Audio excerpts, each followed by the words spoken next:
శివోహం భక్తి ఛానల్కి స్వాగతం అండి. అందరికీ నమస్కారం. మాఘపురాణం 21వ అధ్యాయం విశ్వామిత్రునికి వానరముఖము కలుగుట. శూద్రస్త్రీ వృత్తాంతము.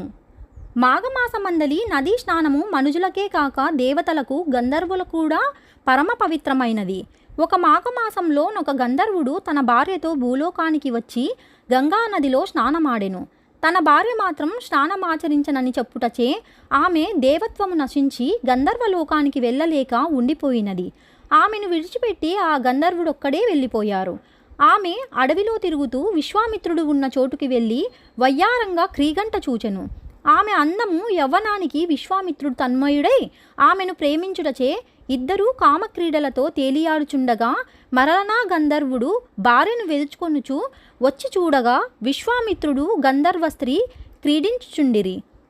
ఆ దృశ్యమును చూచి మండిపడుచు, నీవు తపస్వివయ్యుండి కూడా కామతృష్ట గలవాడివైతివిగావున నీకు కోతిముఖము సంభవించుగాక అని విశ్వామిత్రుణ్ణి, ఓసి కులత, నీవు పాషాణమై పడి ఉండు అని భార్యను శపించి వెళ్ళిపోయినారు.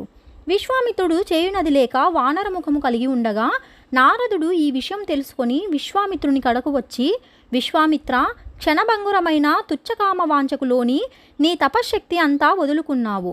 సరే లెమ్ము, గంగానదిలో స్నానం చేసి నీ కమండలంతో గంగాజలము తెచ్చి ఈ పాషాణంపై చల్లుము అని నారదుడు వివరించగా, విశ్వామిత్రుడు గంగానదిలో స్నానం చేసి విష్ణువుని ధ్యానించి కమండలంతో నీరు తెచ్చి పాషాణంగా మారిన గంధర్వ స్త్రీపై చల్లెను.